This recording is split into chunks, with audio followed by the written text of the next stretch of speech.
والدرس في مسألة علم الغيب في الوعظ والإرشاد. الحمد لله وكفى والصلاة والسلام على خاتم الأنبياء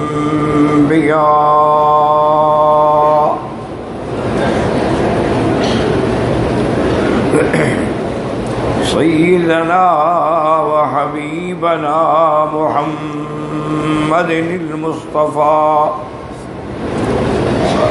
وعلى آله المجتبى وأصحابه النجبى. اللهم صل على سيدنا محمد النبي الأمي الهاشمي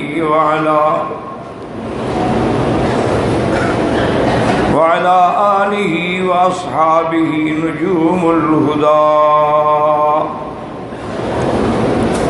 أما بعد فقد قال الله تبارك وتعالى في القرآن المجيد والفرقان الحميد. أعوذ بالله من الشيطان الرجيم. بسم الله الرحمن الرحيم. هو الله الذي لا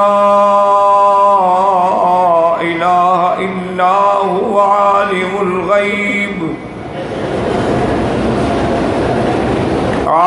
الغيب والشهادة وهو الرحمن الرحيم. وقال في مقام آخر بسم الله الرحمن الرحيم. قل لا يعلم من في السماوات والأرض الغيب إلا الله وما يشعرون أيان يبعثون.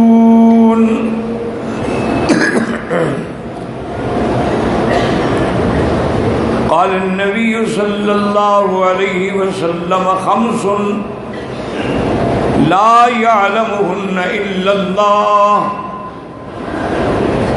إن الله عنده علم الساعة وينزل الغيث ويعلم ما في الأرحام وما تدري نفس ماذا تكسب غدا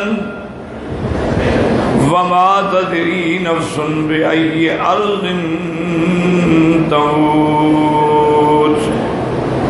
صدق الله العلي العظيم وصدق رسوله النبي الكريم ونحن على ذلك لمن الشاهدين ومن الشاكرين والحمد لله رب العالمين.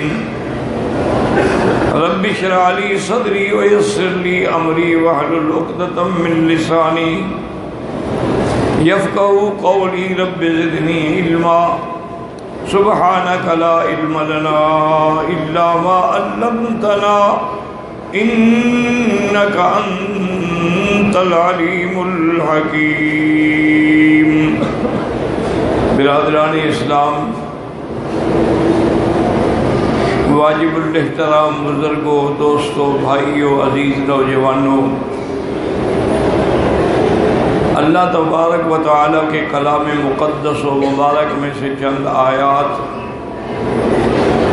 اور آقا انعامدار حبیب کبریا سیدنا محمد مصطفیٰ صلی اللہ علیہ وعلا آلہ واصحابہ وسلم تسلیما کثیرا کثیرا کہ فرابین مبارکہ میں سے ایک حدیث تلاوت کی ہے. دعا فرمائیں کہ اللہ تعالیٰ اس عاجز کو مالحل صحت عافیت کاملہ دائمہ اور حق بات بیان کرنے کی توفیق عطا فرمائیں.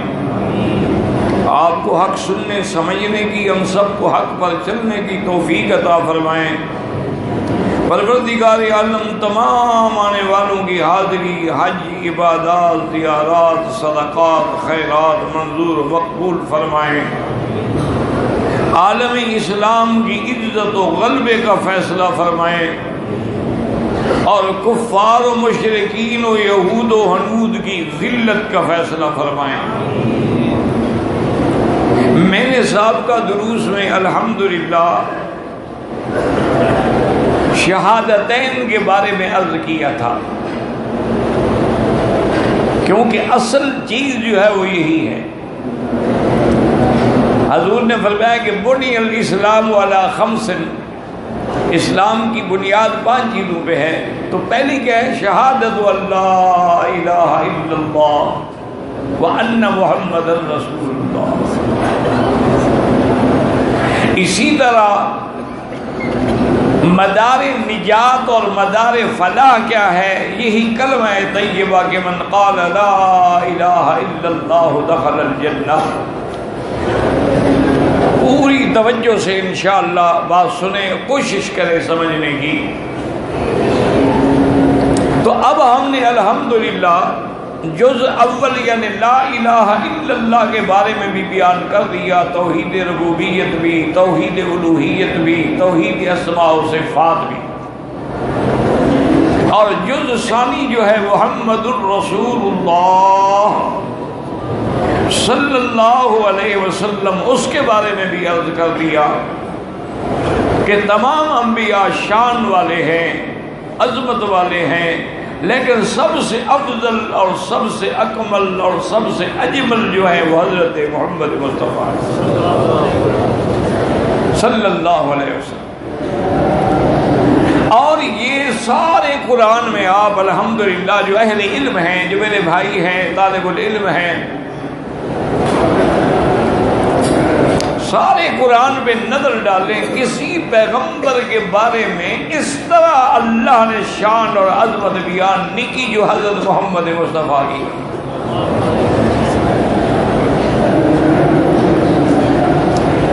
آپ کی ساری صفات کا ذکر فرمایا کہ شاہدن مبشرن نذیرن داعین الی اللہ باذنہ سراجن منیرا۔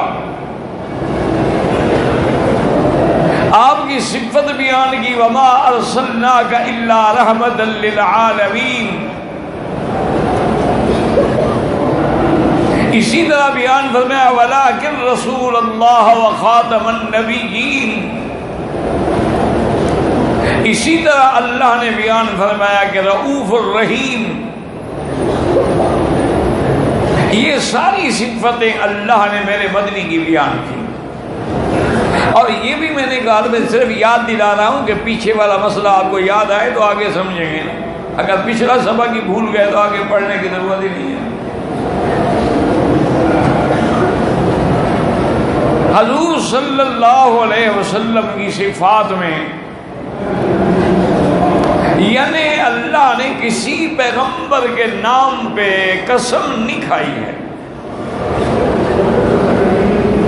یہ شان بھی محمد مصطفیٰ کی ہے کہ اللہ نے آپ کے بلد جس میں پیدا ہوئے اس کو بھی اتنا اونچا کیا کہ لا اقسم بہذا البلد وانت حل بہذا البلد۔ اور اسی طرح اللہ نے حضور کی زبان کی بھی خود ضمانت دی اور تزکیہ کیا کہ میرا نبی اپنی مرضی سے نہیں بولتے، وما ينطق عن الهوى ان هو الا وحی یوحی۔ اللہ تبارک و تعالی نے حضور صلی اللہ علیہ وسلم کے تعلیم کے بارے میں بھی خود تزکیہ بیان کیا کہ اس کو پڑھانے والا کون ہے، بتلایا علمہ شدید القویٰ ذو مرۃ فاستوى وهو بالافق الاعلی۔ اللہ نے قرآن کے اندر یہ بھی فرمایا کہ موسیٰ علیہ السلام تو دعا مانگ رہے تھے رب اشرح لی صدری، یہاں فرمایا میرا مدنی الم نشرح لک صدرک۔ اور پھر اللہ تبارک و تعالی نے آپ سے جو بوجھ ہٹائے ہیں اس کی بھی اپنی ذمہ داری دی، ووضعنا عنک وزرک الذی انقض ظہرک۔ اور یہ بھی اللہ نے بتلا دیا کہ یہ بھی آپ کی شان ہے کہ وَرَفَعْنَا لَكَ ذِكْرَكَ کہ آپ کے نام کو اور ذکر کو ہم نے اتنا اونچا کر دیا ہے کہ جہاں خدا کا نام ہوگا وہی محمد مصطفیٰ کا نام۔ اگر اذان میں اشہد ان لا الہ الا اللہ ساتھ ہوگا اشہد ان محمد الرسول اللہ، اگر تکبیر میں اللہ کا نام ہوگا تو حضور کا بھی نام ہوگا، اگر نماز میں اللہ کی عظمت کا بیان ہوگا تو حضور کا نام بھی ہوگا، اللہم صلی علی محمد وعلی آل محمد۔ یعنی معنی یہ ہے کہ اللہ نے فرمایا میرا مدنی جہاں میرا ذکر ہوگا وہی تیرا ذکر ہوگا۔ اسی لیے علماء نے فرمایا کہ اللہ نے حضور کا نام محمد ہے، وہ محمود ہے، اپنے نام سے لیا ہے۔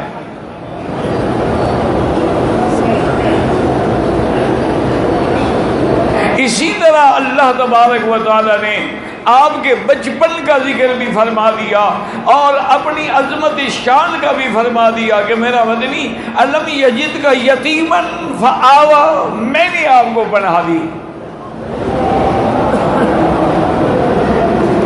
اور یہ بھی بتلا دیا کہ آپ تو حیران تھے، آپ تو پریشان تھے، آپ تو اس بات سے گھبرا رہے تھے کہ پورے عالم کو کیسے میں توحید کی دعوت دوں گا، یہ سارا عالم جس میں میں پیدا ہوا ہوں یہ تو شرک کا گڑھ بن چکا ہے۔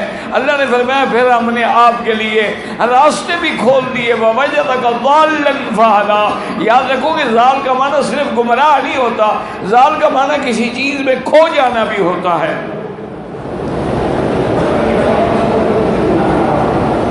جیسے کہ حضرت یعقوب علیہ السلام نعوذ باللہ گمراہ تو نہیں ہو گئے تھے نا، کہ جب انہوں نے کہا کہ مجھے تو یوسف کی خوشبو آ رہی ہے تو اب کے بیٹے پوتے پوتیاں نواسے نواسیاں اکٹھے ہوئے، انہوں نے کہا ابا جان انک لفی ضلالک القدیم، آپ تو اسی پرانے خیال میں ڈوبے ہوئے ہیں۔ تو یہاں ضلال کا معنی جو ہے نعوذ باللہ یہ تو نہیں کہ آپ گمراہ ہیں۔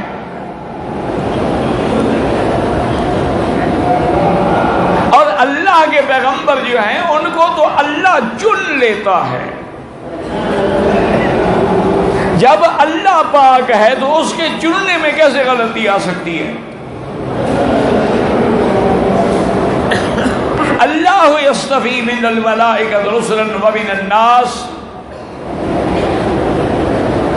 اور اسی طرح اللہ تبارک و تعالی نے یہ بھی بیان فرما دیا کہ میرا مدنی الم یجد کا یتیما فآوا ووجدک ضالا فہدیٰ ووجدک عائلا فاغنیٰ۔ آپ تو غریب تھے، میں نے کیسے آپ کو غنی بنایا، دل کا بھی غنی بنایا، ظاہراً بھی غنی بنایا کہ پہلے آپ کی خدمت کے لیے عبد المطلب کھڑے ہیں، پھر ابی طالب کھڑے ہیں، اور اس کے بعد خدیجہ رضی اللہ عنہا کا سارا خزانہ سارا مال آپ کے قدموں میں ہے۔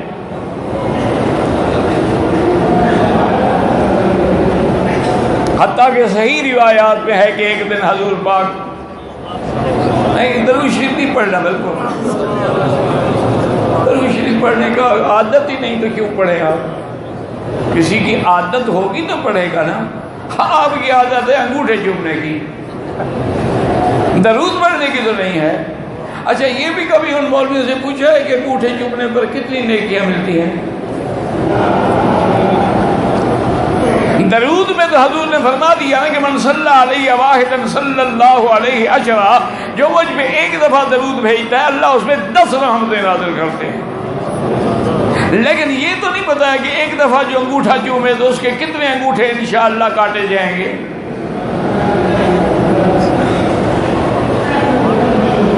ایک عادت ہے، رواج ہے، پڑ گیا۔ لاکھ ان کو ہدایت کرو کبھی نہیں چلیں گے۔ ساری نماز کھڑے ہو کے پڑھیں گے، نفل بیٹھ کے پڑھیں گے۔ کیوں بھائی؟ یہ کس عالم نے مسئلہ بتایا ہے آپ کو کہ نفل بیٹھ کے پڑھا کرو؟ اور خاص طور پہ وتر کے بعد والی 2 رکعت ہر حال میں بیٹھ کے پڑھیں گے۔ حالانکہ حضور کی حدیث ہے کہ اجر القائد نصف اجر القائم، کہ بیٹھ کے پڑھنے سے ثواب آدھا ہو جاتا ہے۔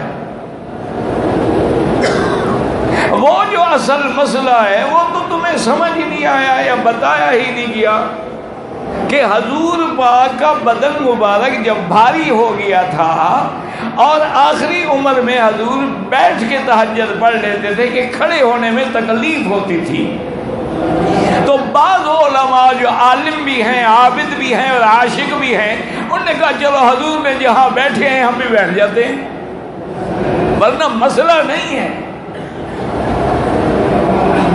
مسئلہ یہی ہے کہ اللہ نے اگر آپ کو کھڑے ہو کے نماز پڑھنے کی توفیق دی، کھڑے ہو کے پڑھیں۔ اب دیکھیں کہ حضور آئے تو آپ غمگین تھے، اداس تھے۔ سیدہ خدیجہ رضی اللہ تعالی عنہا رازدار نبوت تھی، پہچان گئی کہ آج حضور غمگین ہیں۔ پوچھا کہ ما احزنک یا رسول اللہ، حضور آپ کس بات کے غم میں ہیں؟ فرمایا خدیجہ، میں جب دیکھتا ہوں کہ کتنے ہمارے ماننے والے، کلمہ پڑھنے والے اور ان کے علاوہ بھی لوگ غریب ہیں، غربت ہے، کھانے کو نہیں، پینے کو نہیں، رہنے کو نہیں، ان کی غربت دیکھ کے مجھے بڑا ہی غم ہوتا ہے۔ تو سیدہ خدیجہ نے عرض کیا کہ آپ غم نہ کریں، اور آپ نے ابو بکر کو بھی بلایا رضی اللہ عنہ، چونکہ حضرت ابو بکر بھی بڑے تاجر تھے اور بی بی خدیجہ بھی اپنے زمانے میں بڑی تاجر تھی، ان کو بلایا۔ حضرت ابو بکر فرماتے ہیں میں گیا، حضور بیٹھے ہیں، میں سامنے جا کے دوزانو ہو کے بیٹھ گیا، درمیان میں جو خالی جگہ تھی نا، تو بی بی صاحبہ نے درہم و دنانیر کا اتنا ڈھیر لگا دیا کہ حضور اس کی اوٹ میں ہو گئے، چھپ گئے مجھ سے، اور کہا کہ یا رسول اللہ یہ سب مال آپ کا ہے، جہاں چاہیں خرچ کر دیں، غم نہ کریں آپ۔ اس لیے اللہ نے قرآن میں ذکر کیا، اللہ نے فرمایا کہ دیکھیں آپ کے پاس تو کچھ بھی نہیں تھا، وجدک عائلا فاغنا،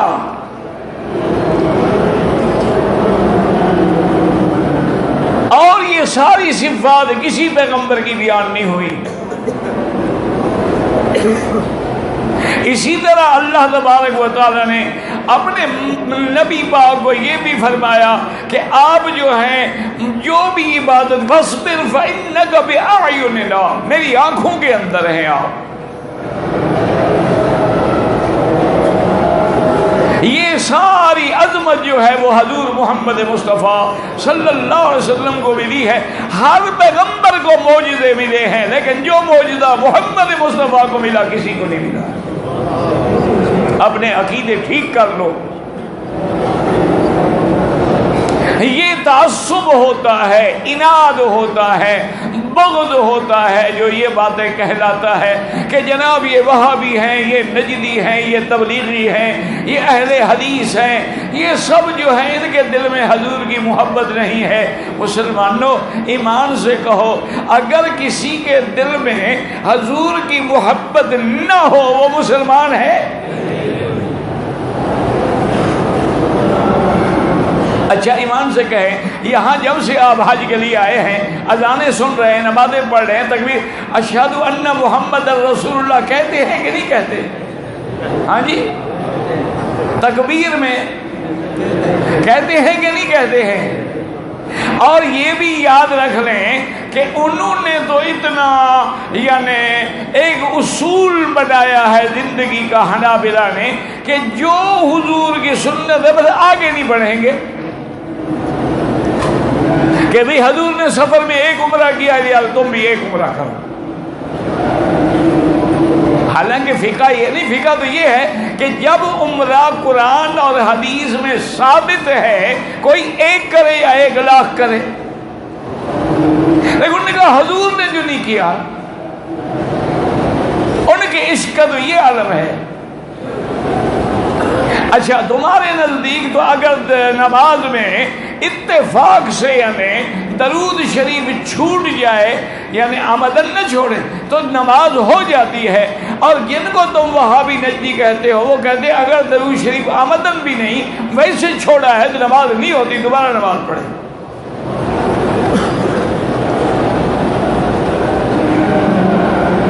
اچھا عقلی طور پر اگر دیکھنا ہو، جو لوگ مدینہ منورہ دیکھ آئے ہیں یا جو انشاءاللہ جائیں گے، آپ جا کے دیکھ لیں کہ قدم قدم پر مدینہ منورہ میں جو اللہ کے نبی کا حرم بنایا گیا ہے، معلوم یہ ہوتا ہے کہ بادشاہوں نے خزانے کھول دیے اور بغیر کسی لمٹ کے وہ حرم بنایا گیا ہے کہ اس کے اندر جو پتھر لگا ہے وہ انٹیک ہے، وہ دنیا میں کہیں نہیں مل سکتا، فانوس لگا ہے، جو انتظام کیا گیا ہے۔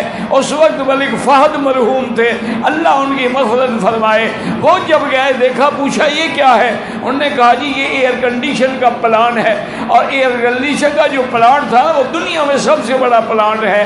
تو بادشاہ کھڑے ہو گئے، انہوں نے کہا اتنا حرم کے قریب تم پلانٹ لگا رہے ہو، یہ اندر تو ٹھنڈی ہوا بھیجے گا لیکن باہر تو گرم ہوا نکلے گی، اور وہ گرم ہوا اور اس کے اندر جو وہ ہوا پیدا ہوگی، ری پیدا ہوگی، اگر وہ مدینے کے مسجد حرم میں داخل ہو گئی تو قیامت میں خدا کو کیا جواب دوں گا؟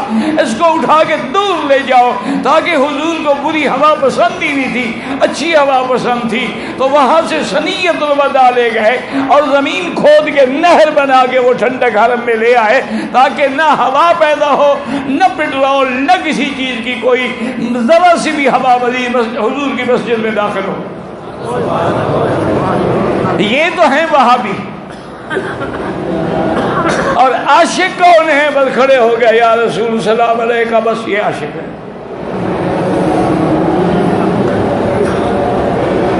ان لوگوں نے، یعنی آپ اندازہ، آپ تو آتے ہو نا، آپ کو تو بس یہ فکر ہوتی ہے کہ البیک کی مرغی اچھی ہے یا الدیک کی مرغی اچھی ہے یا برگر فلانا اچھا ہے۔ بادشاہ نے حکم دیا کہ وہ پرانا رستہ تو ہے سو ہے، لیکن یہ ایک شارع الہجرہ بنائی جائے اور اس رستے سے سڑک نکالے جہاں جہاں سے محمد مصطفیٰ گزرے۔ یہ وہابی ہیں،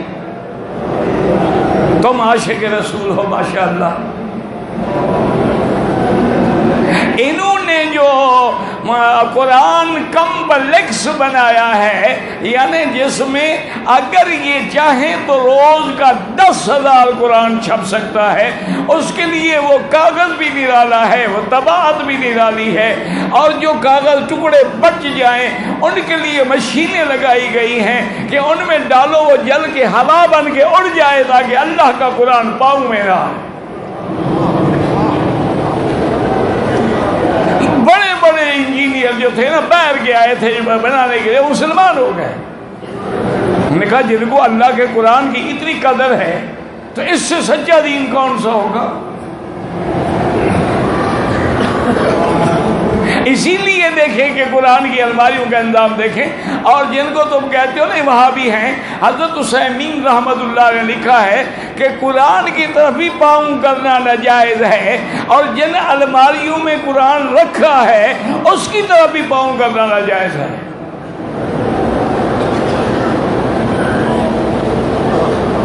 یہ ہے کہ میرا عزیز، ہر جگہ پر حالات ایسے ہیں کہ نوجوان جو ہے نا جی، وہ چند کتابیں پڑھ کے مجتہد بن جاتے ہیں، پھر قوم کو نئے نئے مصیبتوں میں مبتلا کرتے ہیں۔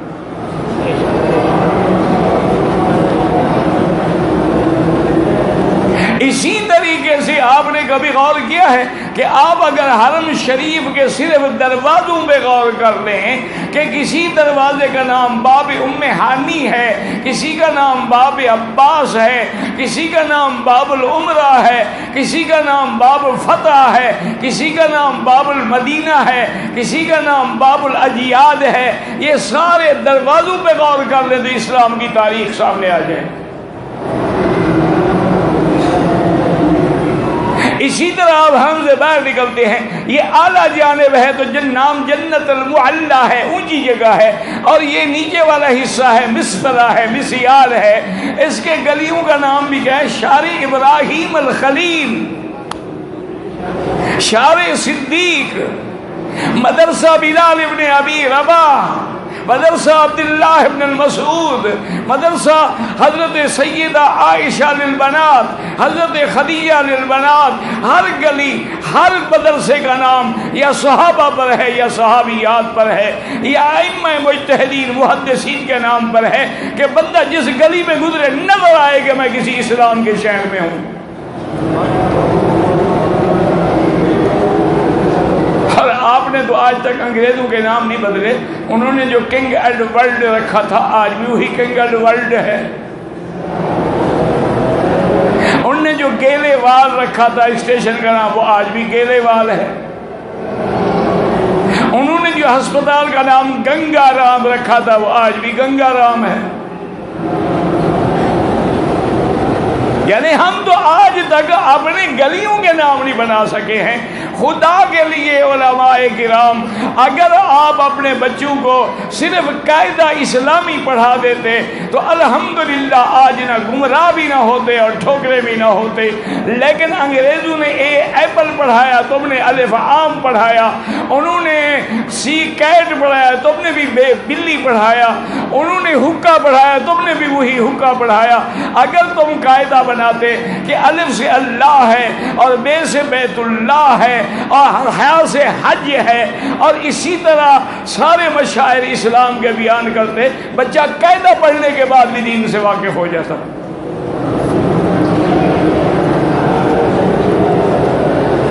تو یہ حضور کی یعنی حضور کی نظر کی ذمہ داری بھی اللہ دے رہے ہیں۔ فرماتے ہیں ما زاغ البصر وما طغى، میرے مدینے جو دیکھا معراج میں نہ آنکھ بھٹکی نہ حد سے نکلی، جو دیکھا وہ بالکل حق دیکھا۔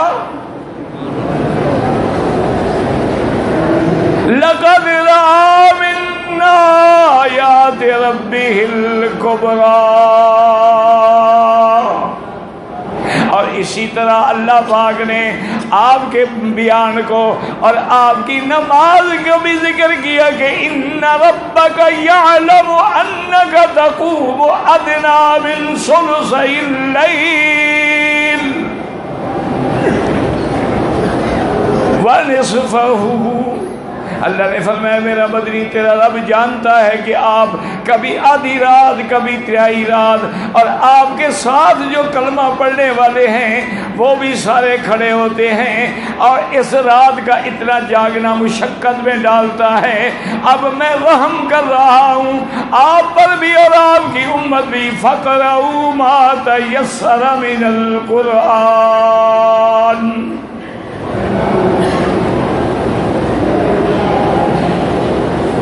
اور میرا اللہ میرا مدنی فرمایا ہاں نبی تو امی ہے، لیکن لوگ بچوں کو مدرسے میں پڑھاتے ہیں اور بچے بار بار تکرار کر کے حرف یاد کرتے ہیں، اور میں نے مدنی کو نرالے انداز میں پڑھایا ہے۔ میں نے کہا حضور آپ زبان بھی نہ ہلائیں، قرآن خود بخود سینے میں آ جائے گا۔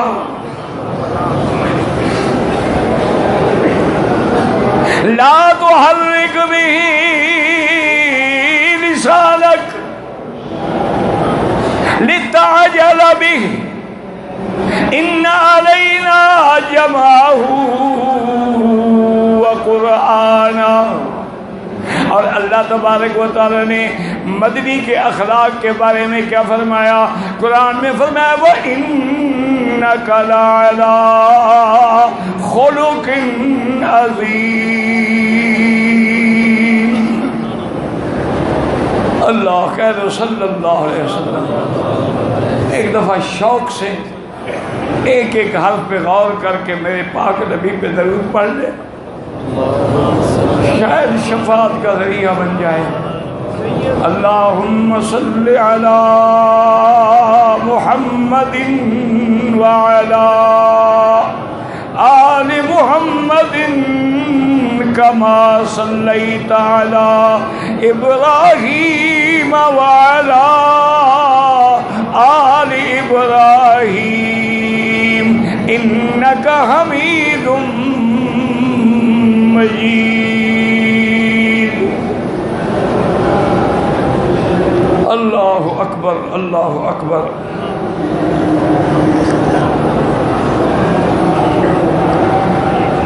حضرت ابی ہریرہ رضی اللہ عنہ فرماتے ہیں کہ میں جب حضور کے چہرے پہ نظر ڈالتا تھا معلوم ایسے ہوتا تھا کأن القمر تجری فی وجہہ، گویا کہ چاند آپ کے چہرے کے اندر دوڑ رہا ہے۔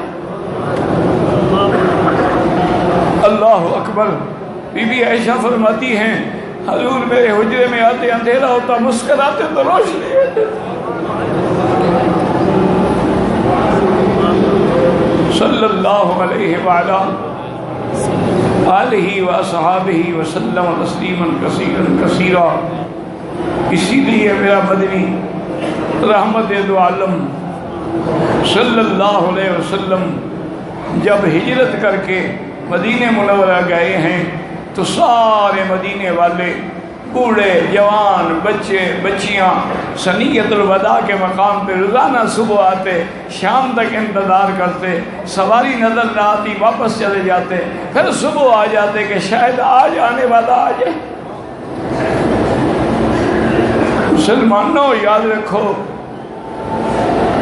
جتنا الحمدللہ اہل حق کو سرکار دو جہاں سے محبت ہے وہ ان تماش بینوں کو اور مداریوں کو نہیں ہے جو حضور کے نام پہ جھوٹ بولتے ہو۔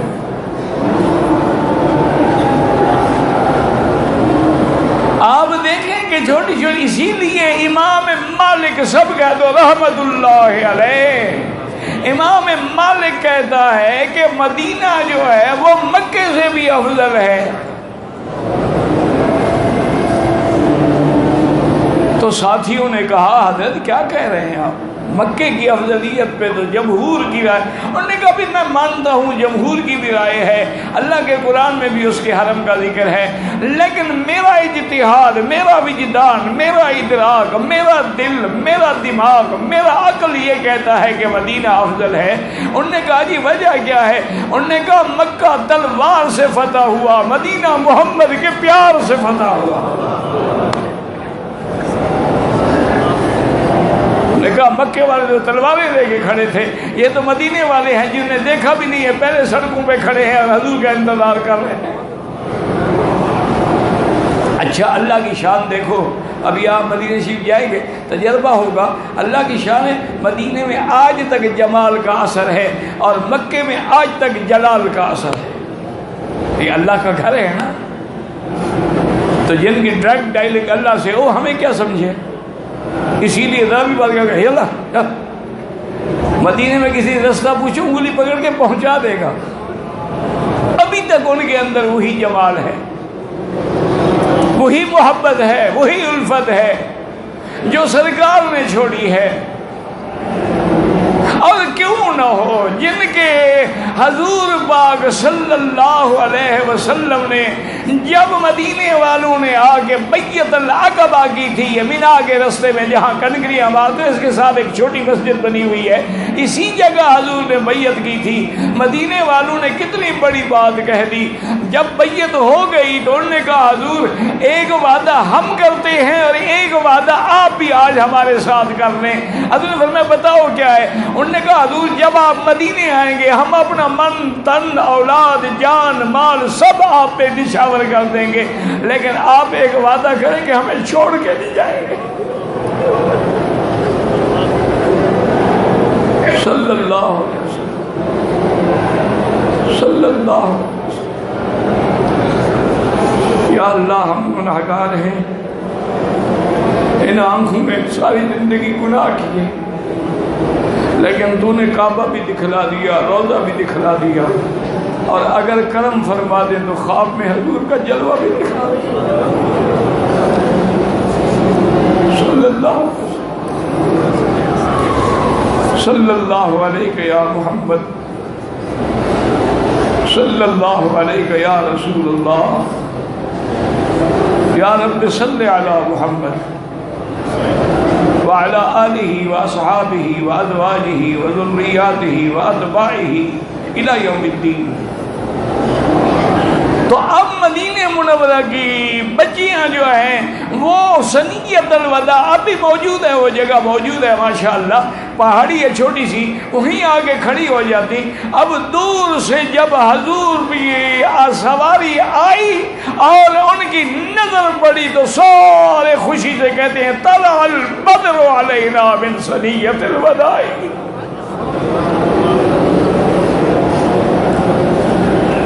مدینے کی بچیاں ہیں، کہتی ہیں طلع البدر علینا، نہ ہلال کہا نہ قمر کہا، کیونکہ جب چاند نکلتا ہے ہلال ہوتا ہے، پھر آہستہ آہستہ قمر بنتا ہے، 14ویں کی رات جا کے بدر بنتا ہے۔ انہوں نے کہا یہ 14ویں کا چاند آ جا رہا ہے۔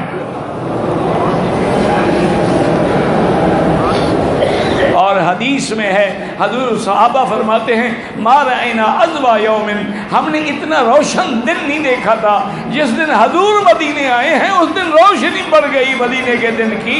صحابہ نے، علماء نے لکھا وجہ یہ ہے کہ پہلے ایک چاند کی روشنی ہوتی تھی، ایک سورج کی ہوتی تھی، آج تو محمد مصطفیٰ بھی آ گئے ہیں۔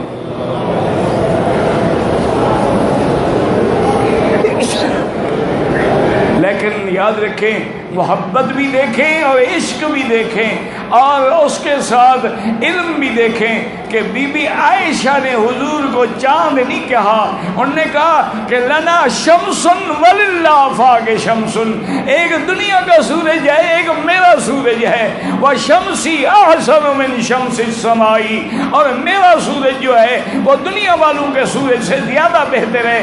شمس الآفاق تطلع بعد فجر وشمسی تطلع بعد العشاء، دنیا کا سورج صبح کو نکلتا ہے اور میرا سورج رات کو عشاء کے بعد بھی روشن ہوتا ہے۔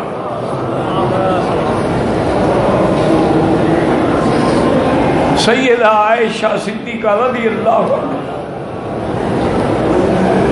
اللہ عنہا وارضاہا، اللہ کی کروڑوں صلاۃ و سلام ہوں بی بی پہ، کتنی بڑی بات کہہ گئی کہ چاند سے تشبیہ نہیں دی، خود جب دی تو سورج سے دی۔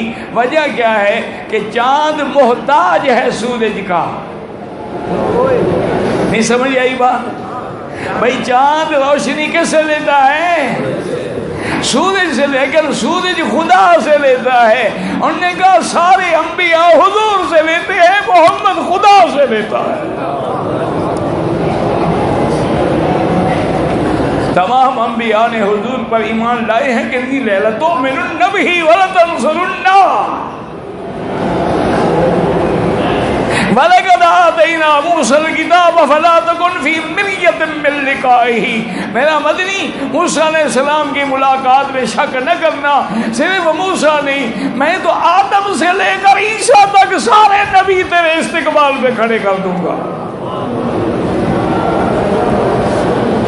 صلی اللہ علیہ وسلم، جب بھی نام آئے 1000 دفعہ آئے پڑھا کرو صلی اللہ علیہ وسلم۔ اور جب مدینہ منورہ میں جاؤ ایک بات یاد رکھنا، جو وظیفے پڑھتے ہو سارے چھوڑ دو، سارا وقت جو ہے وہ درود شریف میں لگا دو۔ اور یہ میں نہیں کہتا، حدیث ہے، الحمدللہ حدیث رسول ہے۔ ایک صحابی نے کہا حضور میں اپنے وقت کا چوتھا حصہ جو ہے درود پڑھتا ہوں، 3 حصے باقی اولاد بھی پڑھتا ہوں۔ حضور فرمایا ضد کچھ اور بڑھاؤ۔ اس نے کہا اچھا حضور آج کے بعد میں اپنے وقت کا آدھا حصہ درود پڑھوں گا۔ اور میں ضد کچھ اور بھی بڑھاؤ۔ اس نے کہا حضور میں 2/3 درود پڑھوں گا۔ اور میں ضد کچھ اور بھی بڑھاؤ۔ اور نے کہا حضور اچھا آج کے بعد میں صرف درود پڑھوں گا۔ اور میں اذن یکفی ہمک و غمک، اگر تم صرف درود پڑھو گے اس کی برکت سے اللہ تیرا ہر ہم غم جو ہے وہ مٹا دے گا۔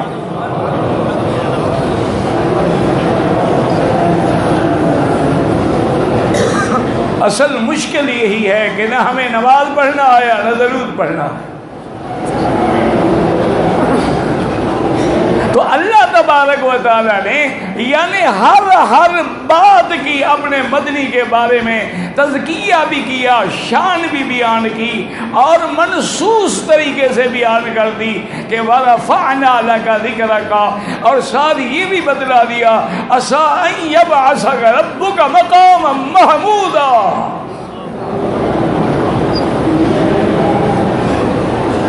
اسی لیے میرے مدنی پاک کے بارے میں یہ بھی فرما دیا کہ اے میرے بندے، میں نے ایسا نبی بھیجا ہے جو تم سب پہ مہربانی کرنے والا ہے، جو سب پہ رحم کرنے والا ہے، اور اس کے بعد جو تمہیں تکلیف ہو تو میرے مدنی کو تکلیف ہوتی ہے۔ لَقَدْ جَاءَكُمْ رَسُولٌ مِّنْ أَنفُسِكُمْ عَزِيزٌ عَلَيْهِ مَا عَنِتُّمْ حَرِيصٌ عَلَيْكُمْ بِالْمُؤْمِنِينَ رَءُوفٌ رَحِيمٌ ہے۔ ایسا نبی میں نے شان والا بھیجا ہے۔ تو حضور نے بھی بتلا دیا کہ 5 وقت جب اذان ہو جائے، ہر مسلمان اگر یہ کلمہ پڑھ کے لا الہ الا اللہ محمد رسول اللہ اللہم صلی علی محمد وعلی آل محمد کما صلیت علی ابراہیم وعلی آل ابراہیم فی العالمین انک حمید مجید، اللہم رب هذه الدعوة التامة والصلاة القائمة آت محمد الوسیلہ، یہ وہ وسیلہ نہیں جو تم وسیلے پکڑتے ہو، یہ وسیلہ جنت میں سب سے اونچے مقام کا نام ہے۔ آت محمد الوسیلہ والفضیلہ وابعثہ مقاما محمودا الذی وعدتہ انک لا تخلف المیعاد۔ اچھا، حضور کو تو کوئی ضرورت ہی نہیں تھی ہماری دعا کی، لیکن کیوں سکھلا دی؟ فرمایا اگر تم میرے لیے مقام وسیلہ کی دعا کرو گے تو میں بھی تمہاری قیامت میں شفاعت کروں گا۔